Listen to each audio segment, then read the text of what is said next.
नमस्कार, आप देख रहे हैं के न्यूज का खास कार्यक्रम मंथन। मैं हूं आपके साथ यशु शुक्ला। शिवसेना यानी कि यूडीपी के प्रमुख उद्धव ठाकरे ने रविवार को दावा किया कि उत्तर प्रदेश के अयोध्या में राम मंदिर के उद्घाटन के लिए देश भर में बड़ी संख्या में लोगों के जुटने की उम्मीद की जा रही है और इस समारोह में शामिल होकर वापस लौट रहे लोगों के साथ गोधरा जैसी घटना हो सकती है। शिवसेना यूटीबी के प्रमुख उद्धव ठाकरे ने रविवार को दावा किया कि उत्तर प्रदेश के अयोध्या में राम मंदिर के उद्घाटन के लिए देश भर से बड़ी संख्या में लोगों के जुटने की उम्मीद की जा रही है और इस समारोह में शामिल होकर वापस लौट रहे लोगों के साथ गोधरा जैसी घटना हो सकती है। गुजरात के गोधरा स्टेशन पर 27 फरवरी 2002 से साबरमती में कार सेवकों पर हमला किया गया था और उस डिब्बे में आग लगा दी गई थी जिसमें कार सेवक सवार थे। इस घटना में कई लोगों की मौत हो गई और इसके बाद पूरे राज्य में बड़े पैमाने पर दंगे भड़क उठे। यहां से करीब 400 किलोमीटर दूर जलगांव में ठाकरे ने दावा किया कि ऐसी संभावना है कि सरकार राम मंदिर उद्घाटन के लिए बसों और ट्रकों में बड़ी संख्या में लोगों को आमंत्रित कर सकती है और उनकी वापसी यात्रा के दौरान गोधरा जैसी घटना हो सकती है। राम मंदिर का उद्घाटन लोकसभा चुनाव से कुछ महीने पहले जनवरी 2024 में होने की संभावना है। ठाकरे ने भारतीय जनता पार्टी और राष्ट्रीय स्वयंसेवक संघ आरएसएस की आलोचना करते हुए कहा कि उनके पास ऐसी हस्तियां नहीं हैं जिन्हें लोग अपना आदर्श मान सके, जिसके चलते वो सरदार पटेल और नेताजी सुभाष चंद्र बोस जैसे दिग्गजों को अपना रहे हैं। उद्धव ठाकरे ने कहा कि अब वे बीजेपी आरएसएस मेरे पिता बाल ठाकरे की विरासत पर दावा करने की कोशिश कर रहे हैं। शिवसेना प्रमुख ने दावा किया कि बीजेपी आरएसएस की अपनी कोई उपलब्धियां नहीं है और सरदार पटेल की प्रतिमा जो कि गुजरात के केवड़िया में 182 मीटर ऊंची स्टैचू ऑफ यूनिटी का आकार मायने नहीं रखता, बल्कि उनकी उपलब्धियां मायने रखती हैं। उन्होंने कहा कि ये लोग सरदार पटेल की महानता हासिल करने के करीब भी नहीं है। भाजपा 2019 के विधानसभा चुनाव के बाद कांग्रेस और राष्ट्रवादी कांग्रेस पार्टी के साथ हाथ मिलाकर मुख्यमंत्री बनने के लिए बाल ठाकरे के आदर्शों को त्यागने के लिए अक्सर उद्धव पर निशाना साधती रही है।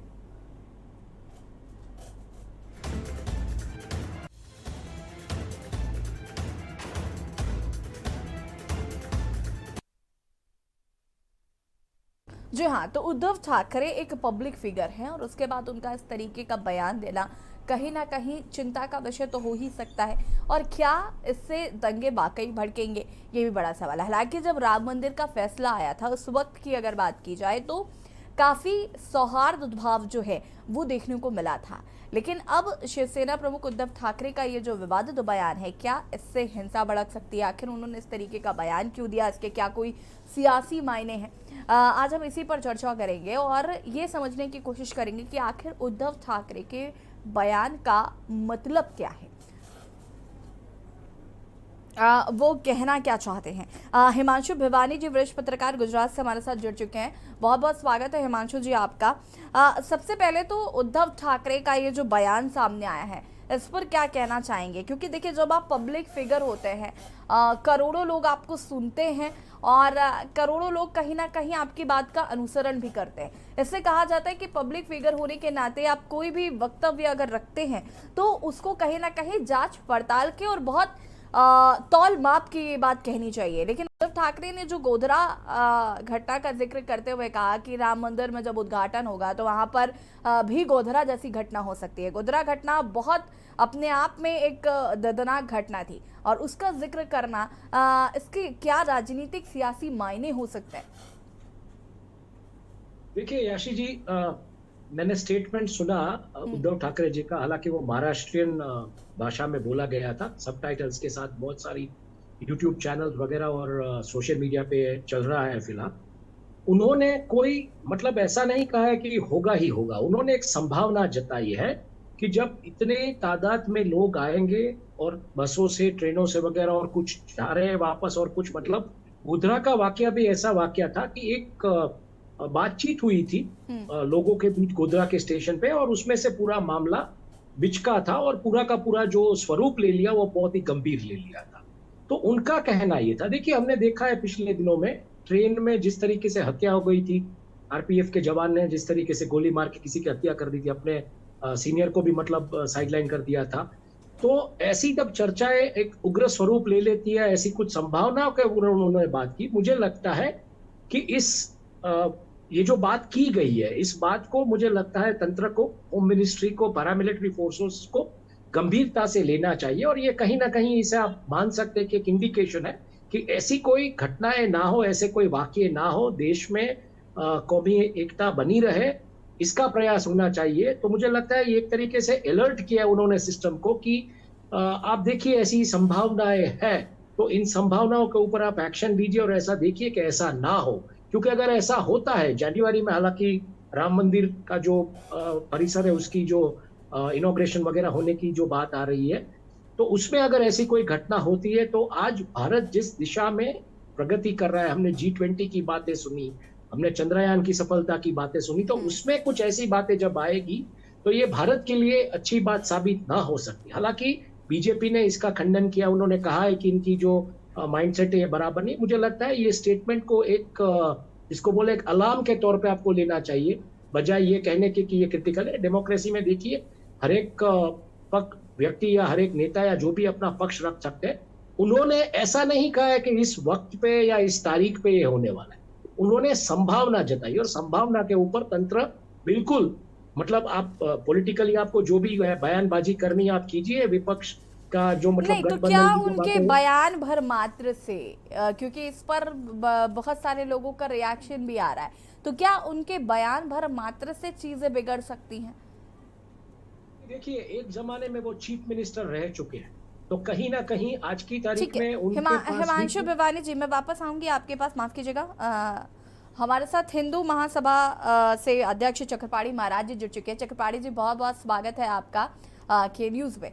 और आज चूंकि चर्चा हम कर रहे हैं उद्धव ठाकरे के बयान पर, जो उन्होंने कहा कि राम मंदिर में जब उद्घाटन होगा और वहां पर बहुत भारी संख्या में चूंकि लोग आएंगे, आपसी सौहार्द जो है वो बिगड़ सकता है और गोधरा जैसी घटना हो सकती है। तो एक अलर्ट जो है उनकी तरफ से दिया गया है, इस पर रिएक्शन चाहूंगी मैं आपका।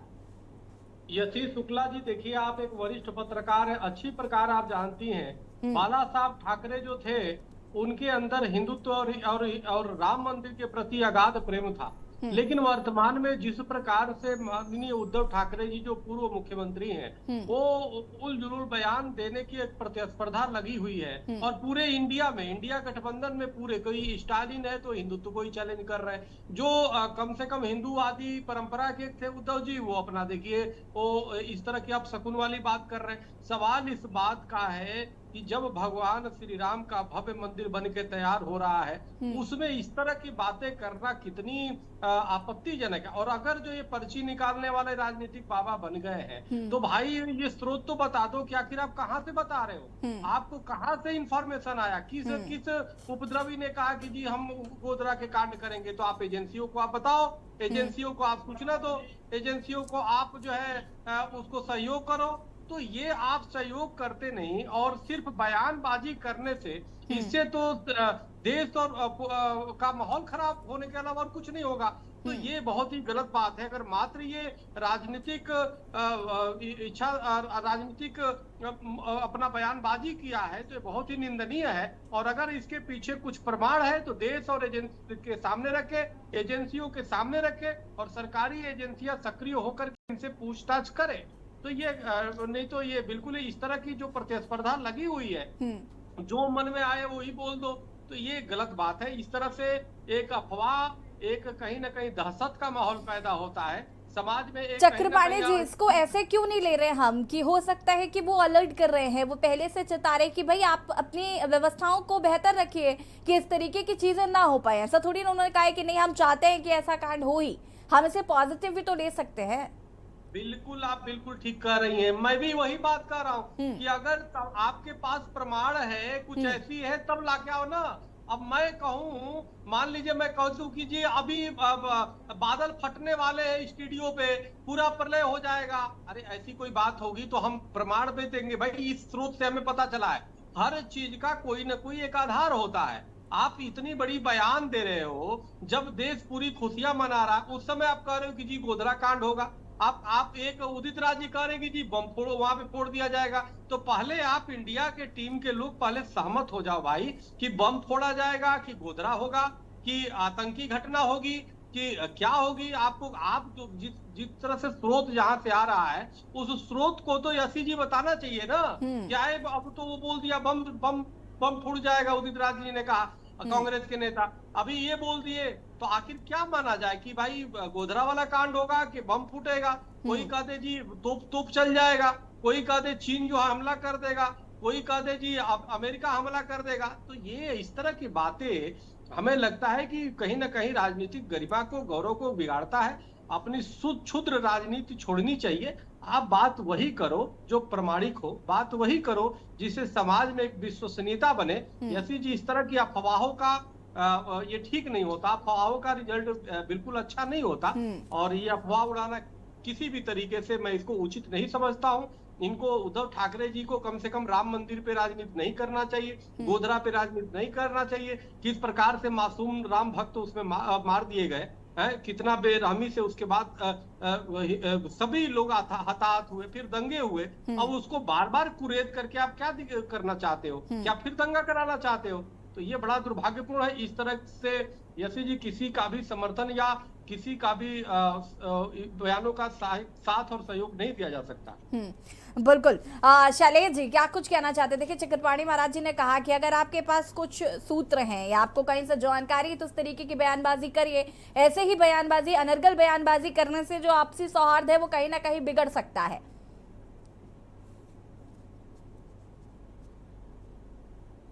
अनम्यूट कीजिएगा शैलेश जी। पहले तो सभी को नमस्कार जी। जैसा कि उद्धव ठाकरे ने बयान दिया है कि गोधरा कांड की पुनरावृत्ति हो सकती है, तो उन्होंने जो आशंका जताई है उस आशंका से हम सभी सहमत हैं कि ऐसा हो सकता है। उन्होंने आशंका जताई है, उन्होंने ये नहीं कहा है कि ऐसा हो ही जाएगा। उन्होंने एक आशंका जताई है कि अगर राम मंदिर का जिस दिन उद्घाटन समारोह होगा उस तरह से इस घटना को दोहराया जा सकता है। आखिर हम किस एजेंसी को बताएं? आज तक पुलवामा में पिछले 4.5 साल हो गए पुलवामा में हमला हुए आज तक ये नहीं पता चल पाया है कि उसमें बम कौन लेके आया, RDX कहां से आई। क्या हमारे देश की जांच एजेंसी इतनी खराब है कि 4.5 साल 5 साल में जाकर के ये नहीं पता लग पाया कि RDX कहां से आया, हमला किसने करवाया था? चक्रपाणी तो जी, चक्रपाणी जी किस एजेंसी की बात कर रहे हैं?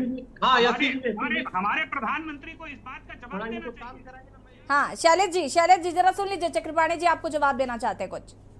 आदरणीय शैलेश जी, मैं जवाब नहीं देना चाहता, एक प्रश्न पूछना चाहता हूँ। जी। आप उद्धव ठाकरे जी से के बात से सहमत है, बहुत अच्छी बात है, लेकिन वो तो शिवसेना के नेता है, पूर्व मुख्यमंत्री हैं। लेकिन आपके पार्टी के उदित राज जी ने तो कहा कि बम फोड़ा जाएगा, वहां पे बम फेंका जाएगा। तो क्या उदित राज उन्होंने आशंका जताई है? चक्रपाणी जी की आशंका की बात हो रही है, यहाँ कोई हमले की बात नहीं हो रही है। पूरी बात सुन लीजिए। तो क्या उदित राज के बात से सहमत नहीं है? कि उदित राज जी के बात से सहमत है कि उद्धव जी के बात से सहमत है? किसके बात से सहमत है पहले बताइए, हम भी सुने। सभी ने ये आशंका जताई है कि दंगा हो सकता है, बम फोड़ा जाएगा, कि दंगा को दोहराया जाएगा। ये तो जो करने वाले हैं, हमला करने वाले हैं वो ये तो बताया नहीं जा सकता है कि आप लोगों ने पहले पता कर लिया था कि RDX कहां से आएगा और कैसे पुलवामा में बम फोड़ा जाएगा। शैलेश जी, हमारे यहाँ भोजपुरी में कहावत है, लाठी से भेंटना और बाप बाप चिल्लाए, वही हाल है। अरे कुछ हुआ नहीं, पहले ही दंगा, बम फोड़ देंगे, बम फूट जाएगा, बम फेंकेंगे, हाँ जी गोधरा हो जाएगा, हाँ जी चाइना हमला कर देगा। ऐसे अफवाह हमें लगता है नहीं उड़ाना चाहिए। आप लोग को क्षेत्र में जा करके आप लोग को मेहनत करना चाहिए। और लेकिन आप स्टालिन के बयान को दबाने के लिए इस तरह की बयान देने लगेंगे, ये बिल्कुल चक्रपाणी जी ये आशंका की बात है, ये ऐसी संभावना व्यक्त की जा रही है। आज तक हम गोधरा कांड में कौन कौन से लोग थे इसको नहीं पकड़ पाए, और आशंका के आधार पर ही जाकर के हमने उनको सजा दिलाई जिन लोगों ने ये हमला किया था। आज ऐसी नौबत आ गई है कि कातिल आते हैं और भाजपा के नेता उसको माला पहनाते हैं। कातिलों को अगर बेल से छुट्टी मिलती है और भाजपा सांसद हजारीबाग में उन कातिलों को बुलाकर अपने घर में माल्यार्पण कराते हैं, उनका जुलूस निकालते हैं। एक कातिल को हम क्या दिखाना चाहते हैं, देश में क्या माहौल बनाना चाहते हैं? बीजेपी क्या करती है तो वो जाने और आप जाने, लेकिन मैं तो एक चीज देख रहा हूँ, स्टालिन ने बयान दिया कि जी हिंदू सनातन को जड़ से खत्म करेंगे, और आपके राष्ट्रीय अध्यक्ष खड़गे जी के पुत्र ने उनका समर्थन कर दिया, लेकिन आप मौन हैं। आपकी कांग्रेस पार्टी ने कहा भगवान राम काल्पनिक है, उस पे बताइए भगवान राम को काल्पनिक कह दिया। आपके श्री राहुल गांधी जी ने वीर सावरकर को अपमानित किया। आपके राहुल गांधी जी ने, आप देखो, कहा कि पुजारियों का देश नहीं है। आपके राहुल गांधी जी रोज आए दिन बोलते रहते हैं। कांग्रेस के राष्ट्रीय अध्यक्ष के पुत्र जो है स्टालिन का समर्थन कर रहे हैं। इस पे आप मैं इस पे जवाब दूं चक्रवाणी जी? मैं आप बिल्कुल दीजिए, बिल्कुल दीजिए। ऐसा था कि एक वकील जो कांग्रेस पार्टी में भी था, वो राम मंदिर, वो मस्जिद, बाबरी मस्जिद के तरफ से अपना लड़ाई लड़ रहा था। उसने ये बयान दिया कि काल्पनिक है। ये कांग्रेस का ऑफिशियली बयान कभी नहीं हुआ। जो कांग्रेस का सरकार कभी भी ऑफिशियली बयान नहीं था कि राम काल्पनिक है। अपना नहीं होता। नहीं, वकील अपनी बात रख सकते हैं। नहीं देता हमारा। अगर वकील अपनी विचार नहीं दे सकता तो नीरव मोदी के वकील सुषमा स्वराज के हस्बैंड थे, तो क्या ये भाजपा के वकील थे? वो तो हो जाने। सुषमा स्वराज विदेश मंत्री, नीरव मोदी का, ललित मोदी के वकील जो थे वो नीरव मोदी के। मैं तो हिंदू सनातन की बात करता हूँ, मैं बीजेपी की प्रवक्ता नहीं हूँ। मोदी के वकील जो थे वो सुषमा स्वराज के हस्बैंड थे, तो क्या ये समझा जाए कि भाजपा ने ललित मोदी को भगा दिया देश से? चलिए शैलेश जी, मैं वापस आऊंगी। शैलेश जी मैं वापस आती हूँ। हमारे साथ वरिष्ठ पत्रकार जी हिमांशु जी जुड़े हुए। हिमांशु जी, देखिए यहाँ पर चक्रपाणी जी भी इस बात को कह रहे हैं कि अगर आपके पास कोई सूत्र नहीं है, अगर आपको ये कहीं से खबर नहीं है, आप सिर्फ ये बात ऐसे ही कह रहे हैं क्योंकि आपके मन में ये बात आई और आपने एक शंका जताते हुए इस बात को जिक्र किया, जैसे कि शैलेश जी ने कहा कि उनको इस बात की शंका है। इस पर क्या कहना चाहते हैं? क्योंकि देखिए कहीं ना कहीं ये बात भी सच है कि अब जैसे उन्होंने उदित राज जी का जिक्र किया कि बम फोड़े जाएंगे, इस तरीके की चीजों से कहीं ना कहीं बचना नहीं चाहिए। नहीं, मुझे नहीं लगता है कि उद्धव ठाकरे जैसे नेता ऐसी बयानबाजी कुछ बिना बात करेंगे। वो एक चीफ मिनिस्टर रह चुके हैं। हाँ जी। ऐसे स्टेट के चीफ मिनिस्टर रह चुके हैं जहां पे एक आतंकवादी हमला हुआ था 26/11 पर, बराबर है। तो आज की तारीख में मैं ऐसा मानता हूं कि वो मशीनरी महाराष्ट्र में उनके कुछ करीबी लोग होंगे जो उस मशीनरी में शायद होंगे, जिनको कुछ इनपुट्स मिलते होंगे, वो शायद शेयर करते होंगे उनके साथ, भले वो ऑफिस में नहीं है लेकिन एक पॉलिटिकल नेता है आज की तारीख। तो उन्होंने जो बयान दिया है या जो बात कही है वो एक संभावना के तौर पे की गई है। हालांकि बम फोड़ने वाले बयान जो था उसके बारे में मुझे पता नहीं है और ये किसने कहा था ये भी मुझे पता नहीं है। लेकिन उद्धव ठाकरे एक ऐसे रिस्पॉन्सिबल नेता है, एक चीफ मिनिस्टर रह चुके एक स्टेट के, एक पार्टी के, मतलब एक रीजनल पार्टी के मुखिया है, तो वो ऐसी बयानबाजी बिना जाने बिना सोचे समझे नहीं कर सकते। और उन्होंने कॉशियसली ये चीज कही है। उन्होंने संभावना जताई है कि जब ऐसी भीड़ पे, ऐसी तादाद में भीड़ आती है तो उनके बीच कुछ बहसबाजी हो जाती है। संभावनाओं के ऊपर आप गौर कीजिए। और अगर बहसबाजी से मामला पूरा ऐसे इस लेवल पे बिचका तो क्या होगा? क्योंकि गोधरा में क्या हुआ था, गोधरा में मामला यहीं से हुआ था। एक चाय वाले के साथ कुछ बात हुई थी और उसके ऊपर से पूरा मामला बिचका और ये सब हुआ था। तो उन्होंने संभावना जताई है। मतलब देखिए, अब संभावना के ऊपर आप अलर्ट भी रह सकते हैं और संभावना को आप मतलब संभावना के तौर पे नकार भी सकते हैं और इन्वेस्टिगेटिंग एजेंसीज भी उनसे पूछ सकती है कि आपने किस चीज को मद्देनजर रखते हुए बयान दिया था। जैसे राहुल गांधी ने कहा था अपनी भारत यात्रा के दौरान की लड़कियां आई, उन्होंने कहा कि हम कंप्लेन करना चाहती थी, उन्होंने कहा कि हम पुलिस के पास आए, बोले नहीं जाएंगे। बाद में एजेंसीज ने राहुल गांधी को पूछा था कि कौन सी वो लड़कियां थी जिससे आपके साथ बात की। तो इसमें भी ये संभावना है कि आप मतलब एजेंसीज पूछ सकती है कि आपको कैसे लगा, क्यों लगा। तो उसका मुझे लगता है जवाब आई थिंक उद्धव ठाकरे ही दे पाएंगे कि उन्होंने किस बिना पे, किस तर्ज पे, किस मुद्दे पे ये बात कही थी। लेकिन उद्धव ठाकरे जैसे नेता अगर ये बात कहते हैं तो ये एक संभावना महज है, ये कोई पॉलिटिकल ब्राउनी पॉइंट स्कोर करने की बात नहीं। हिमांशु जी, उद्धव ठाकरे जैसे नेता इस बात को कह रहे हैं और शायद यही वजह है कि हम चर्चा कर रहे हैं। अगर किसी और ने ये बात कही होती तो हम इस पर इतना गंभीरता के साथ चर्चा नहीं कर रहे होते। और उनका कहना कहीं ना कहीं, देखिए बहुत सारे लोग अलग अलग माइंड परसेप्शन के साथ होते हैं। कुछ इस बात को पॉजिटिव ले सकते हैं, कुछ इस बात को नेगेटिव ले सकते हैं। लेकिन हमें ये नहीं भूलना चाहिए कि जब फैसला आया था राम मंदिर पर, उस वक्त भी ये बहुत सारे कयास लगाए जा रहे थे कि दंगे हो सकते हैं, बहुत ज़्यादा जो यहाँ पर अलग अलग चीज़ें देखने को मिल सकती, बहुत सारी बातें कही गई थी। लेकिन हमने देखा फैसला आने के बाद जिस तरीके से मुस्लिम भाइयों ने सपोर्ट किया या जिस तरीके से उन्होंने इस फैसले का स्वागत किया, तो वो काबिल तारीफ था। ऐसे में ये कयास लगाना, हम ये भी नहीं कह सकते हैं कि राम मंदिर में अब जब उद्घाटन होगा लोग आएंगे तो क्या हो सकता है, लेकिन इन सारी चीज़ों को भी तो हमें ध्यान में रखना पड़ेगा ना कि इससे पहले भी तो फैसला आया था या चीज़ें हुई थी। तो जिस तरीके से उस समय पे प्रशासन जैसे अलर्ट रहा था, हालांकि ऐसा नहीं था कि प्रशासन अलर्ट नहीं था, प्रशासन बिल्कुल अलर्ट था। तो कहीं ना कहीं इसको भी आगे संभावना के तौर पे लीजिए, प्रशासन अलर्ट रहे, प्रशासन ऐसी सूचनाएं दे कि इसका मतलब किसी तरीके से कोई कौमी एकता जो है उसमें कोई प्रॉब्लम नहीं होनी चाहिए, ऐसी मतलब भाईचारे की बातें रखी जाए। तो इसमें मुझे नहीं लगता है एक प्रिकॉशनरी मेजर है। देखिए कोविड आया, कोविड क्यों आया? क्योंकि जो बेसिक प्रिकॉशंस हमको लेने चाहिए थे वो हम नहीं ले चुके थे या हम लेने में कहीं असफल रहे थे। तो ये प्रिकॉशंस की बात है। कोविड आ रहा है ऐसे कई नेताओं ने कहा था, लेकिन शायद हमने गंभीरता से इस चीज को नहीं लिया था। तो ये भी एक संभावना है। संभावना के ऊपर मुझे लगता है प्रशासन तंत्र, इन सब जो एजेंसीज है, इन सबको मिलके काम करना चाहिए। राजनीति अपनी जगह पे, राजनीतिक बयान आते रहेंगे, सही है गलत है जो भी है, लेकिन अगर ये संभावना है, अगर ये संभावना जताई गई है, कहा गया है कि ऐसा हो सकता है, तो प्रशासन को और न्याय व्यवस्था या जो भी होता है लॉ एंड ऑर्डर की जो एजेंसीज है उनको बिल्कुल मतलब एक सट्टे में रहना चाहिए और सोचना चाहिए कि अलर्ट रहना चाहिए कि ऐसी कोई संभावनाएं ना हो। क्योंकि जैसे मैंने कहा, भारत की जो एक छवि चंद्रयान से लेकर आज G20 की जिस तरीके से बातें हो रही है, उसमें भारत की छवि में कहीं दाग ना हो ऐसी घटनाओं को लेकर। तो मुझे लगता है इसको एक संभावना के तौर पे, एक अलर्ट के तौर पे लेना चाहिए। बिल्कुल।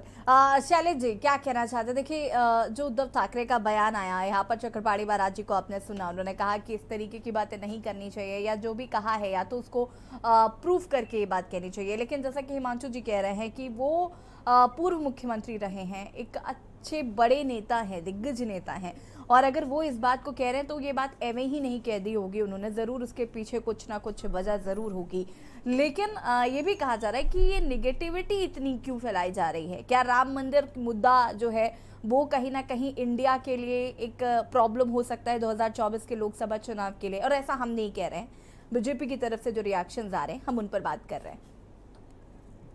देखिए, राम मंदिर बन रहा है, इसमें सारे लोग खुश हैं, सारे हिंदुत्व को सारे सनातनी बहुत ही खुश हैं। कांग्रेस पार्टी भी इससे नाराज नहीं है, सभी लोग खुश हैं कि राम मंदिर वहां बनने लगा। एक सौहार्दपूर्ण माहौल में ये फैसला आया, प्रशासन अलर्ट था, किसी तरह की घटना नहीं हुई, और हम लोग सभी लोग यही चाहते हैं कि आगे भी इस तरह की घटना की पुनरावृत्ति ना हो, कोई गोधरा कांड ना हो। परंतु अगर उद्धव ठाकरे पूर्व सीएम रह चुके हैं, अगर उन्होंने कहीं ना कहीं संभावना जताई है तो कुछ ना कुछ तो इनपुट उन्हें मिला होगा या उन्हें आशंका हुई होगी, इसलिए उन्होंने संभावना जताई है।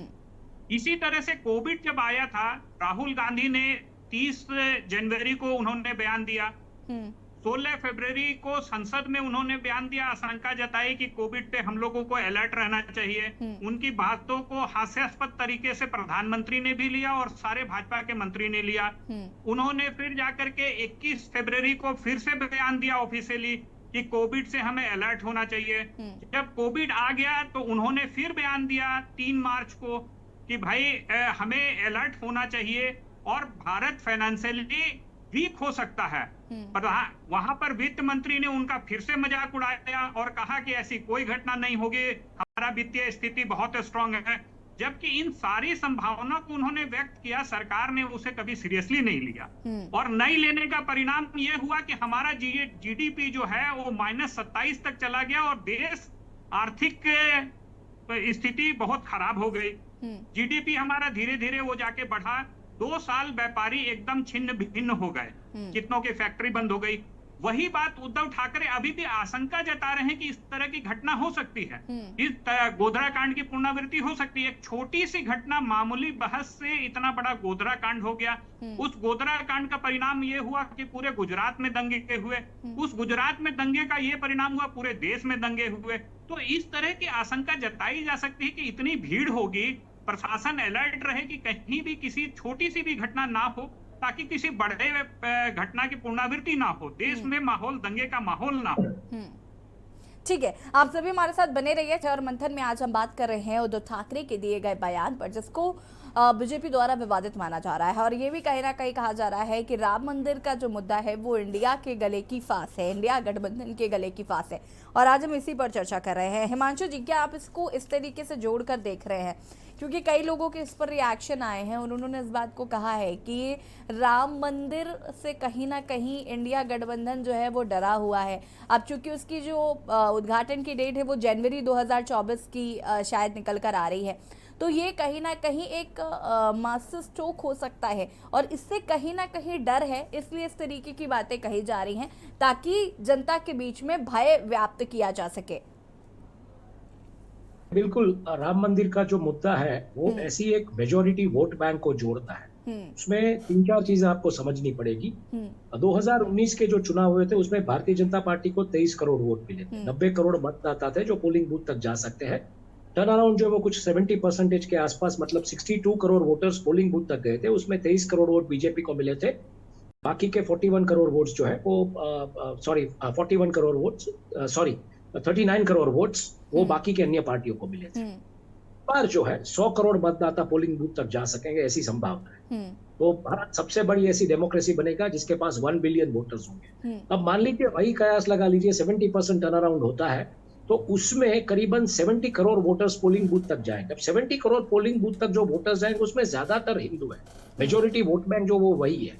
तो राम मंदिर का मुद्दा ऐसा है जो मेजोरिटी वोट बैंक को वो करेगा। क्योंकि राम मंदिर की बात जो है वो 1990 से की जा रही है और आज ये होगा 2023 में, मतलब कितने सालों के बाद, आप सोचिए 33 सालों के बाद। तो ये बिल्कुल एक मेजोरिटी वोट बैंक को वो करने की बात है। और उसमें अगर आप देखने जाए, जैसे मैंने कहा 23 करोड़ वोट बीजेपी को मिले, उसमें से 20 करोड़ उसके समर्थक और उनके कार्यकर्ता जो है बेसिकली वही उनकी कमिटेड वोट बैंक है।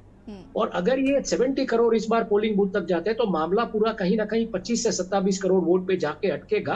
तो उस वोट्स को गार्नर करने के लिए बीजेपी पूरी की पूरी ताकत लगा देगी और राम मंदिर का जो मुद्दा है उसके ऊपर पूरा का पूरा उसका फोकस रहेगा। उसको कैसे एनकैश करना है पॉलिटिकली। तो गठबंधन के पास फिलहाल महंगाई और बेरोजगारी का जो मुद्दा है वो कहीं ना कहीं प्रजा को टच करता हुआ दिख रहा है। लेकिन राम मंदिर बनेगा, उसके बाद उसका जो इनॉग्रेशन होगा वो मुद्दा कैसे पिवोट होगा मेजोरिटी वोट बैंक के लिए, ये अभी से कहना कुछ मुश्किल है। तो बिल्कुल ये मुद्दा है सामने गठबंधन के पास। बेरोजगारी और महंगाई का मुद्दा है जो आम आदमी को स्पर्श करता है। क्योंकि हमने देखा पिछले दिनों चंद्रयान के बारे में कि ऐसी संस्थाएं थी। जी, हमेशा आस्था भारी पड़ जाती है ऐसे मुद्दों पर। इलेक्शंस जो है वो इमोटिव इश्यूज पे फॉट किए जाते हैं। इलेक्शंस जो है वो बेसिकली आप समझिए वो इन मुद्दों पे नहीं फॉट किए जाते हैं कि G20 में क्या हुआ या कितना निवेश आएगा, ये सब इमोटिव। तो ये इमोटिव मुद्दा है।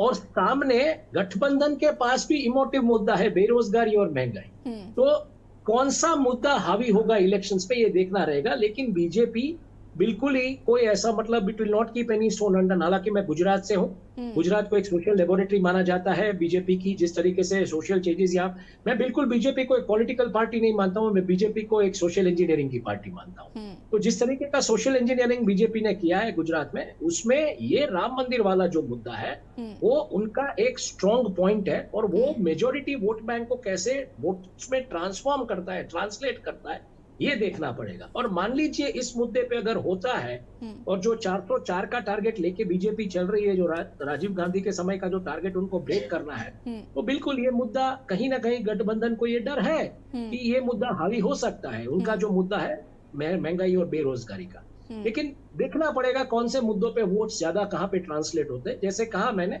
दोनों पक्षों के पास इमोटिव मुद्दे। चले जी, सहमत है हिमांशु जी की बातों से? देखिए, राम मंदिर एक आस्था का विषय है। सारे हिंदुओं को ये मामला टच करता है। परंतु अभी कर्नाटका में लोगों ने ये दिखा दिया कि हनुमान को, बजरंग दल को हनुमान जी के साथ जोड़ने की चेष्टा की गई। प्रधानमंत्री के द्वारा मंच से कहा गया कि बजरंग दल और बजरंग बली की जय दोनों एक ही बात है। हम लोगों ने उसका पुरजोर विरोध किया। नतीजा यह निकला कि बजरंग बली का गदा भाजपा पे खुद से चला और कर्नाटका का इलेक्शन हम लोग जीते। लोगों ने यह मुंहतोड़ जवाब दिया कि भाई आप हर समय आस्था से नहीं खेल सकते। आपको बेरोजगारी, महंगाई, भ्रष्टाचार और महिलाओं पे हो रही अत्याचार और तेल में जो उन्होंने 100 रुपए लीटर तेल बेच रहे हैं उस पे बात होगी। तो आम आदमी के जो मुद्दे हैं, जो आम आदमी को टच करता है, वो मुद्दे हावी रहेंगे। राम मंदिर बनेगा, लोगों का आस्था से जुड़ा हुआ मामला है।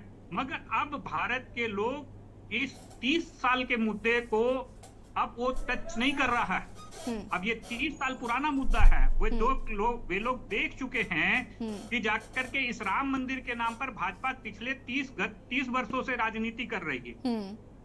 तो राम मंदिर बने, ये खुशी की बात है, आस्था का विषय है। हम सभी लोग जाएंगे उसमें पूजा करने के लिए, सभी नेतागण जाए उसमें पूजा करने के लिए।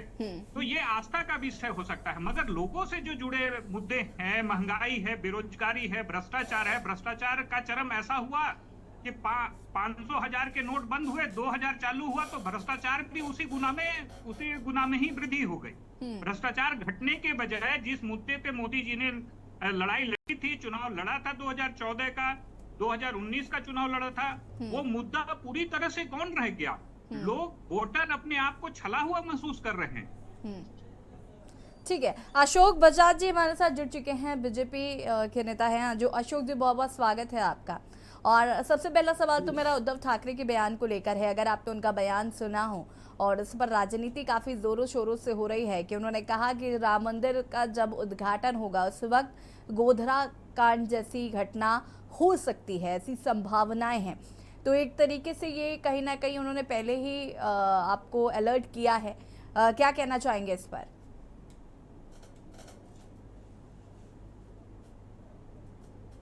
अशोक जी अनम्यूट कीजिएगा।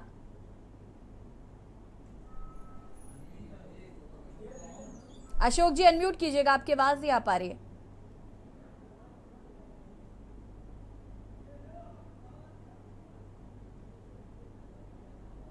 ठीक है अशोक जी, आपकी आवाज हम तक नहीं आ पा रही है। आपकी आवाज को फिक्स करने की हम कोशिश करते हैं। ठीक है, शैलेश जी अपनी बात को पूरा कर सकते हैं आप।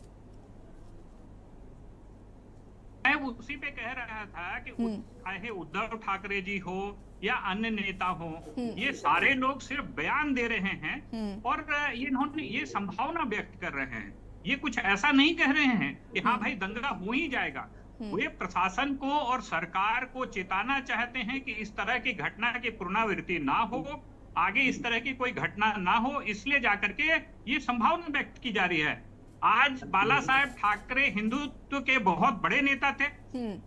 अगर उद्धव ठाकरे कुछ भी बयान दे रहे हैं तो वो हिंदू हित में ही अपने बयान को जता रहे हैं। वो कोई ऐसी बयान नहीं कर रहे हैं। दंगा होता है तो सारे मानव जाति के लोग मारे जाते हैं, चाहे वो हिंदू हो या मुस्लिम हो, बिल्कुल सभी लोग उसमें प्रभावित होते हैं। तो ऐसी दंगा ना हो, ऐसे इस तरह की कोई घटना ना हो, इसीलिए जाकर के ये संभावना जता रहे। देखिए, ये भी मानना है ना कि अब आजकल सारे जो बयान आ रहे हैं वो ऐसे सनातनी विरोधी क्यों आ रहे हैं। चाहे वो सेलिंग का बयान हो, उस पर फिर प्रियंक खरगे का समर्थन करना हो, या उदित राज जी का जो बयान है, या फिर ये उद्धव ठाकरे का जो बयान है, इसमें ये सनातन कहाँ से इन्वॉल्व हो रहा है? देखिए, इस तरह की कोई बात नहीं है कि इसमें सनातन धर्म को कहीं से कटघरे में खड़ा किया जा रहा है। ये जितने भी लोगों का नाम आपने लिया, ये सारे सनातनी लोग ही हैं। ये कोई भी दूसरे धर्म के लोग नहीं हैं। ये सारे सनातनी धर्म से लोग जुड़े हुए हैं और सभी सनातनी ये चाहते हैं कि सनातन धर्म की रक्षा हो। और यही संभावना, ये सारे लोग यही बात कर रहे हैं कि जो, जैसे आपने अभी कहा कि उद्धव ठाकरे ने बयान दिया या खड़गे जी के बेटे ने बयान दिया, ये सामाजिक में समरसता की बात करते हैं कि सारे समाज में मानव जाति है, उस मानव जाति के लोग समरसता में रहें, सभी को बराबर का न्याय मिले, सभी को बराबर का हक मिले, इस बात की गणना कर रहे हैं, इस बात को वो लोग रख रहे हैं। वे कभी भी सनातन धर्म को कटघरे में नहीं खड़ा कर रहे। आज जाकर के स्टालिन के घर में अगर शादी ब्याह होती है या पूजा पाठ होता है तो वो हिंदू सनातनी प्रवृत्ति से होता है। तो आखिर वो सनातनी होकर के सनातन धर्म का क्यों विरोध करेंगे? अशोक बजाज जी, क्या आप सुन पा रहे हैं? क्योंकि आरएसएस या जाकर के भाजपा उस समरसता की बात को नहीं करती है। वे सिर्फ जाकर के हिंदू की बात करती है और हिंदू का भी उन्होंने कभी भला नहीं किया।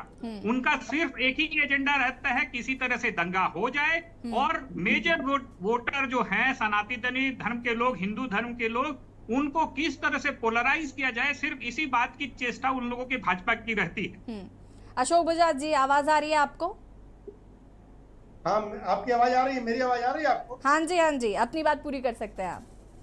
जी, मैं कह रहा हूं कि ये माननीय उद्धव ठाकरे जी का जो बयान आया है, ये बहुत ही दुर्भाग्यजनक बात है कि एक बाल ठाकरे के पुत्र के द्वारा ऐसा बयान आ रहा है। बाल ठाकरे कभी राम मंदिर के मामले में कांग्रेस को ललकारते थे, लेकिन ये जो उन्हीं के वंशज हैं, इन्होंने जो गोधरा कांड से इसको जोड़ा है। आप देख लीजिए कि गोधरा कांड के बाद गुजरात में कितना बदलाव आया है, गुजरात का कितना विकास हुआ है, और गुजरात आज पूरी तरह से एक आदर्श राज्य के रूप में स्थापित हुआ है। वहां जो सद्भाव है और वहां जो मैत्रीपूर्ण व्यवहार है, आज और दुनिया में आपको कहीं देखने को नहीं मिलेगा। अशोक जी, गोधरा कांड से जोड़ा नहीं है, उन्होंने सिर्फ इतना तो कहा है कि गोधरा कांड जैसी घटना हो सकती है, सरकार ध्यान दे। अगर वो चिंता जता रहे हैं, वो तो चिंता जता रहे हैं, चिंता व्यक्त कर रहे हैं। देखिए, ऐसी आशंका जब सुप्रीम कोर्ट से फैसला आने वाला था, तब भी एक आशंका व्यक्त की गई थी कि अगर हिंदुओं के पक्ष में आ जाएगा तो देश में दंगा हो जाएगा, अराजकता फैल जाएगी, खून खराबा हो जाएगा, ऐसी बातें फैलाई गई थी। लेकिन आपने देखा कि शासन की चुस्त दुरुस्त व्यवस्था के कारण, मोदी सरकार की दूरदर्शिता के कारण आपने देखा कहीं पत्ता भी नहीं खड़का, और सभी वर्ग के लोगों ने सुप्रीम कोर्ट के फैसले को माना, सराहा और सबने स्वागत किया। इसके बाद जब राम मंदिर का भूमि पूजन हुआ, तब भी इसी प्रकार की आशंका व्यक्त की गई कि दंगा हो जाएगा, खून खराबा हो जाएगा, एक वर्ग नाराज है या उनके अंदर कोई प्रकार का क्रोध है जो दावा न रहे दहक जाएगा। लेकिन ऐसा नहीं हुआ। बहुत ही शांतिपूर्ण ढंग से, सद्भावपूर्ण वातावरण में राम मंदिर के निर्माण का भूमि पूजन कार्यक्रम हुआ। और इसी तरह से आप विश्वास करिए कि जो राम मंदिर का नवनिर्मित राम मंदिर है, इसका शुभारंभ होगा, अद्भुत होगा, आकर्षक होगा, भव्य होगा, सद्भाव से होगा, शांतिपूर्ण ढंग से होगा, और सब मिलजुल कर करेंगे। ये हम देखेंगे और पूरी दुनिया देखेगी। और जिस प्रकार से ठाकरे जी बयान देके आज एक वर्ग को उद्वेलित करने का प्रयास कर रहे हैं, और इंडिया जो बनी है कथित पार्टी का गठबंधन है, उसके साथ इनकी दोस्ती मिलने के बाद इनकी विचारधारा में जो दुर्भावना आ गई है, जो प्रदूषण आ गया है, उसके कारण ये उनकी भाषा बोल रहे हैं। शैलेश जी, जो बात ठीक है, शैलेश जी, जवाब दीजिए।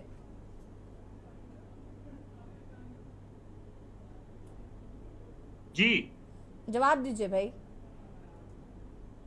ऐसा है कि अशोक बजाज जी ने अभी कहा कि गोधरा दंगे के बाद गुजरात में एक चमक बिखेरी है। उस चमक बिखेरने का यही परिणाम है कि आज गुजरात राज्य पर 3 लाख करोड़ रुपए से ज्यादा का कर्ज है। वहां का प्रति व्यक्ति जो है वो तकरीबन 15-20 हजार रुपये कर्ज में डूबा हुआ है। जो बच्चा पैदा होता है वो पहले से ही कर्ज में डूबा हुआ है। गुजरात में 18% से ज्यादा लोग गरीबी रेखा के नीचे जीवन यापन करते हैं। आज संसद में मोदी जी का ये बयान छाती ठोक कर आया था कि गुजरात में हम 2 करोड़ लोगों को हम राशन बांट रहे हैं। देश में 80 करोड़ लोगों को हम मुफ्त राशन बांट रहे हैं। किस बात का ढोल वो पीट रहे हैं। आज 80 करोड़ जनता को अगर हम मुफ्त में अनाज बांट रहे हैं, इसका मतलब हम 80 करोड़ जनता हमारे गरीबी रेखा के नीचे जीवन यापन कर रही है। हम किस विकास की बात कर रहे हैं? अशोक बजाज जी कृपया इसका जवाब दे सकेंगे? विरासत में मिली है गरीबी, बेकारी, भूखमरी, पिछड़ापन, तो हमें कांग्रेस शासन ने विरासत में दिया है। अब उसको इसके खिलाफ में, गरीबी के खिलाफ अशोक जी, गुजरात राज्य में पिछले 30 सालों से भाजपा का शासन है। गुजरात राज्य में पिछले 30 सालों से भाजपा का शासन है।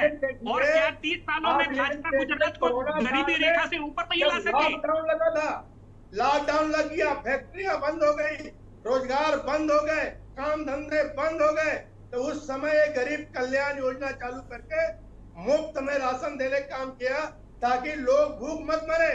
ये कांग्रेस शासन में कई आपदाएं आई, लेकिन कांग्रेस ने कभी गरीबी उन्मूलन की चिंता नहीं की। वो केवल गरीबी हटाओ का नारा देते थे और गरीबों को हटाते थे। इमरजेंसी में क्या हुआ, कितनी बार गोलियां चली। आपातकाल में आप आपातकाल का इतिहास पढ़िए, कहाँ कहाँ गोलियां चली, कितने लोगों को, जो अविवाहित लोगों की नसबंदी की गई, कितनी प्रताड़ना हुई, इसको भी आप याद कीजिए। आज इस देश में अगर लोकतंत्र का खतरा पैदा हुआ कांग्रेस कारण, अगर गरीबों को खतरा पैदा हुआ तो कांग्रेस पार्टी कारण, अगर इस देश में एकता और अखंडता को खतरा पैदा हुआ है तो कांग्रेस पार्टी कारण हुआ है। भारतीय जनता पार्टी की सरकार जो पिछले मोदी सरकार 9 साल से है, ये 9 साल से उसी बीमारियों को दूर करने के लिए अशोक बजाज जी, देखिए मेरा एक प्रश्न है,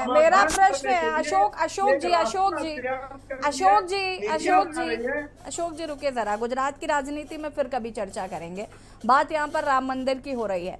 और मैं ये जानना चाहती हूँ कि अगर उद्धव ठाकरे जी, जो कि पूर्व मुख्यमंत्री रह चुके हैं, हम प्रीवियस ये सारी बातें कर चुके हैं कि उनके जैसा जिम्मेदार व्यक्ति अगर इस तरीके की बात कर रहा है तो आखिर इस पर जांच तो होनी चाहिए और साथ ही साथ पूछताछ करके ये भी पता करना चाहिए कि क्या उनके ऐसे कुछ सोर्सेज हैं, और अगर ऐसा है तो इस पर आगे काम करने की जरूरत है।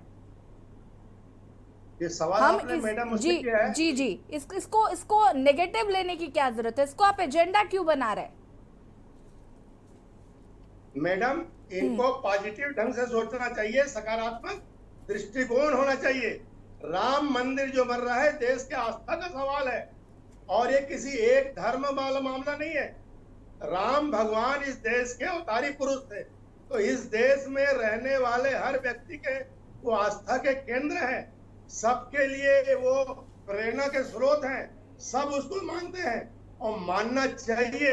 लेकिन जिस ढंग से उद्धव ठाकरे जी ने बयान देके नए सिरे से चर्चा छेड़ दिया है, ये बहुत गलत है। और इस देश में की जो शांति व्यवस्था है, जो सद्भाव और शांतिपूर्ण वातावरण है, उसको उद्वेलित करने का काम उद्धव ठाकरे कर रहे हैं। और ये जिस ढंग से खड़गे और राहुल गांधी जैसे लोगों के साथ इनकी मित्रता हुई है, उसी का दुष्परिणाम है कि इनकी विचारधारा में भी कटुता आ गई है, इनकी विचारधारा। चले जी, देखिए अशोक जी कहना चाह रहे हैं कि उद्धव ठाकरे जी अच्छे व्यक्ति हैं, वो इस बात को स्वीकार करते हैं, लेकिन आप लोगों की संगति में आके वो इस तरीके की बयानबाजी कर रहे हैं, इस पर क्या कहना चाहेंगे?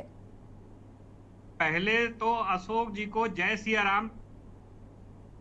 अभी सबसे अच्छी बात क्या आई है कि उद्धव ठाकरे ने संभावना व्यक्त की है, इसको पॉजिटिव लेना चाहिए और इस तरह की घटना की पुनरावृत्ति ना हो, ये हम लोगों को विचार करना चाहिए। गृह सचिव को या गृह मंत्रालय को भेजना चाहिए, वो मुख्यमंत्री हैं, लेकिन इस ढंग से सार्वजनिक रूप से बयान देने का अर्थ क्या है, उनकी नियत क्या है, आप ये देखिए। अशोक जी संभावनाओं पे आ रहे हैं, अभी उन्होंने संभावना व्यक्त की है। ये तो गृह मंत्रालय का कार्य बनता है कि वो जाकर के उद्धव ठाकरे जी से पूछे कि भाई आपने कैसे ये संभावना व्यक्त की। जांच एजेंसियां इसको पॉजिटिवली ले कि भाई इस तरह की अगर बात आ रही है तो इसको पॉजिटिवली ले। और जिस ढंग से उन्होंने सार्वजनिक रूप से बयान दिया है ये गलत है, और एक जिम्मेदार आदमी अगर बयान दे रहा है तो निश्चित रूप से वो कटघरे में खड़ा करना चाहिए। ये इसको पॉजिटिव लेनी चाहिए, क्योंकि पूर्व में भी हमने देखा है कि जब भी विपक्ष से बयान आया है सरकार उसको मुद्दा बनाने की कोशिश की है, सरकार ने कभी भी उसको पॉजिटिवली नहीं लिया। कोरोना में हम इस बात को झेल चुके हैं, पूर्व में राम मंदिर की घटना में भी इस तरह की बात झेली जा चुकी है, तो सरकार को इन संभावनाओं को पॉजिटिवली लेना चाहिए था और इसकी जांच करानी चाहिए। और भाजपा जितनी ही इस बात को तुल देगी, जैसे कर्नाटका में हनुमान जी का गदा चला था भाजपा के ऊपर और वो चुनाव हार गई थी, भाजपा जितना इसको मुद्दा बनाएगी, इस बार रामचंद्र जी का तीर चलेगा भाजपाइयों पे और जाकर के फिर से कांग्रेस विजयी होगी और पूरी भारत में इंडिया का राज होगा, सुशासन का राज होगा और किसी तरह की बातों को अब देश की जनता वोट नहीं देने वाली है। हनुमान जी का रामचंद्र जी की कृपा इस बार कांग्रेस पार्टी पे बरसने वाली है। चलिए ठीक है, और हिमांशु जी का रुक कर लेते हैं जरा, एक सेकंड। अशोक जी, रामायण को आपने ग्रंथ माना, अशोक जी, मैं वापस आऊंगी आपके पास। मनोरंजन की वस्तु का राम सीता कभी हुए नहीं, और वो पति पत्नी थे नहीं, राम सेतु कभी बनाया नहीं उन्होंने। ये बातें आपने सुप्रीम कोर्ट में हलफनामा दिया है, ये पब्लिक पोर्टल में है, ये डोमेन में है। कभी भी किसी पब्लिक पोर्टल में कांग्रेस का ये कभी ऑफिशियल बनाया नहीं रहा है। एक सेकंड, अशोक जी और शैलेश जी रुके जरा। हिमांशु जी, मेरा सवाल था, जैसे कि अभी यहाँ पर अशोक जी ने कहा कि इतने जिम्मेदार व्यक्ति हैं उद्धव ठाकरे जी, और अगर उनको शंका थी तो वो गृह मंत्रालय को चिट्ठी लिखते, अपनी बात बताते, सार्वजनिक मंच से कहने की उनकी क्या मंशा थी। दूसरा सवाल मेरा ये भी है कि कर्नाटक का जिक्र अभी यहाँ पर शैलेश जी कर रहे थे कि जो कर्नाटक चुनाव में हुआ कि वहाँ पर ये आस्था का मुद्दा भारी नहीं पड़ा और कांग्रेस की सरकार हो गई वहाँ पर, तो क्या लोग अब इसे हर एंगल से देखने लग गए हैं? अब सिर्फ आस्था ही नहीं है, अब जो अन्य मुद्दे हैं उनको भी। और कहीं ना कहीं देखिए, कर्नाटक में तो हम सभी जानते हैं कि राज्य सरकार की विफलताएं थी जो कहीं ना कहीं बीजेपी को वहां ले डूबी।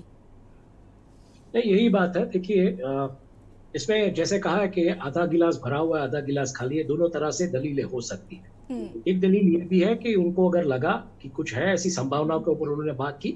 अब दूसरा पक्ष ये भी हो सकता है कि आप जाके गृह मंत्रालय को या एजेंसीज को बताइए। अब अगर नहीं गए और जाहिर मंच से बोला है तो गृह मंत्रालय बाकी की जो एजेंसी है उसकी जांच करे, उनको पूछे कि आपको कैसे पता चला, और दूध का दूध पानी का पानी हो जाए। पहली बात ये, इसके ऊपर राजनीति करने से अच्छा है अगर ये बात आई है तो इस बात में तथ्य कितना है, इस बात में मतलब क्या सही में संभावनाएं है, तो उसके ऊपर आप जांच कीजिए, तहकीकात कीजिए। उद्धव ठाकरे आज एक आम नागरिक है, वो मतलब अभी वो पक्ष के नेता भले हैं लेकिन वो चीफ मिनिस्टर नहीं है, वो आम नागरिक है। आप पूछ सकते हैं और वो आपको कोऑपरेट भी करेंगे, वो मतलब ऐसे नेता है। दूसरी बात जो आपने रखी कि क्या ये मुद्दा मतलब धर्म की जो बात है या ये मुद्दा टच करेगा या नहीं करेगा, मैं यही इसी के ऊपर मैं चल रहा हूँ 50-50%, क्योंकि दोनों पक्ष के पास, भारतीय जनता पार्टी के पास अगर मान लीजिए कि 1990 से राम मंदिर की बात थी तो आज ये राम मंदिर एक स्वरूप ले रहा है, एक आकार ले रहा है। जनवरी 2023 में जब इसकी तारीख जो आ रही इनॉग्रेशन की, वो जब होगा तो ये किस दिशा में ये वोट्स को ट्रांसलेट कर पाएगा, किस तरीके का मैग्नेट बनेगा वोट्स के लिए, खास करके जो बहुमूल जो हिंदू प्रजा जो है वो किस तरीके से जाएगी, वोट्स पे कैसे ट्रांसलेट होगा, ये अभी से कहना मुश्किल है। हालांकि जैसे मैंने कहा, गठबंधन के पास भी बहुत ही स्ट्रॉन्ग मुद्दा है बेरोजगारी, भ्रष्टाचार और महंगाई का, क्योंकि महंगाई भी अब ऐसी हो गई है कि जीएसटी वगैरह जो कलेक्शन आ रहा है उसमें जो दाम है वो दाम इस लेवल पे बढ़ गया। आप इंश्योरेंस के मतलब कवर के दाम ले लीजिए, व्हीकल इंश्योरेंस के वगैरह, तो इतने बढ़ गए, तो ये सब मुद्दे भी है। तो वोट्स वो कितना ट्रांसलेट कर पाएगी ये भी देखना पड़ेगा। तो फिलहाल ये कयास लगाना कि ये मुद्दा इसके ऊपर भारी पड़ सकता है। कर्नाटका के चुनाव में बिल्कुल राज्य की कुछ विफलताएं थी। राज्य में अगर आप मतदाताओं की बात करें तो एक एजुकेटेड वोटर क्लास है वहाँ का, इंफॉर्मेशन टेक्नोलॉजी पढ़ने और उसमें काम करने वाले लोग हैं, तो वो भी एक इम्पैक्ट रहता है। लेकिन जब आप पूरे भारत के परिप्रेक्ष्य में अगर ये बात करें तो ये मतलब एक ऐसा कंपैरिजन भी हो सकता है कि गुजरात में 156 सीट्स आई, तो ये कंपैरिजन कि कर्नाटका में हार गए, गुजरात में जीत गए, ये कंपैरिजन आप लोकसभा का जो चुनाव होता है उसमें आप नहीं डाल सकते। लोकसभा के मुद्दे, जैसे मैंने कहा, इमोटिव मुद्दे, दोनों पक्ष के पास इमोटिव मुद्दे हैं। एक तरफ लोगों की जेब कहीं ना कहीं खाली है, नौकरियों की समस्या है। अगर आप गुजरात के विकास की भी बात करें तो गुजरात में भी मतलब नौकरियों की समस्या है। बड़े बड़े शहरों में नौकरियां हैं, लेकिन गांव के दूर दराज के गांव वगैरह में जो semi urban centres, urban centres जो भी है, वहां पे कुछ ना कुछ मतलब जिस तरीके से शोरूम्स, मैं तो एक बिजनेस जर्नलिस्ट हूँ, तो मैं इन सब लोगों पे जाके मिलता हूँ, शोरूम्स पे बैठता हूँ, मेडिकल फार्मेसीज पे बैठता हूँ। जो व्यापार था एक जमाने में वो आज नहीं है। तो ये सब चीजें भी है। देखिए, गवर्नमेंट का टैक्स कलेक्शन बढ़ रहा है, लेकिन व्यापार और डिमांड जिस तरीके से होनी चाहिए वो नहीं है। लोगों के हाथ में डिस्पोजेबल इनकम नहीं, तो ये भी मुद्दा है। कहीं ना कहीं अब ये देखना होगा कि हाँ।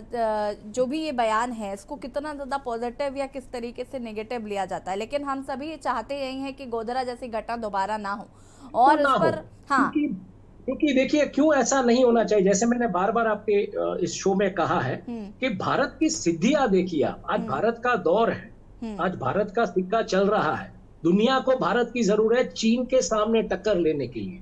अगर उसमें कुछ ऐसी बात आ जाती है, अब ये हिमांशु जी G20 माफी चाहूंगी, वक्त की एक लाइन G20 का अगर आप डिक्लेरेशन देखेंगे तो उसमें भी ये बात आई कि एथनिक वायलेंस वगैरह को हमको कैसे टैकल करना है। हाँ जी। तो जब ये दिल्ली डिक्लेरेशन में बात आई है तो आपको बहुत ही मतलब एक सतर्क रहना पड़ेगा। बिल्कुल, बहुत बहुत शुक्रिया आप सभी का चर्चा में शामिल होने के लिए और एक साथ डिबेट में हिस्सा लेने के लिए। और बता दें कि मंथन में आज हम बात कर रहे थे उद्धव ठाकरे के बयान को लेकर। उद्धव ठाकरे ने जो बयान दिया है उस पर उन्होंने कहा है कि राम मंदिर के उद्घाटन के वक्त गोधरा जैसी घटना ना हो, उस पर ध्यान देना चाहिए। अब इसको लेकर राजनीति शुरू हो गई है क्योंकि उद्धव ठाकरे पब्लिक फिगर है, साथ साथ एक जिम्मेदार व्यक्ति हैं। क्या उनके पास कहीं से ये इनपुट है, ये तमाम चीजें, हालांकि गृह मंत्रालय इस पर किस तरीके से एक्शन लेगा ये भी देखना होगा। मंथन में फिलहाल इतना ही। देखते रहिए के न्यूज़ इंडिया। नमस्कार।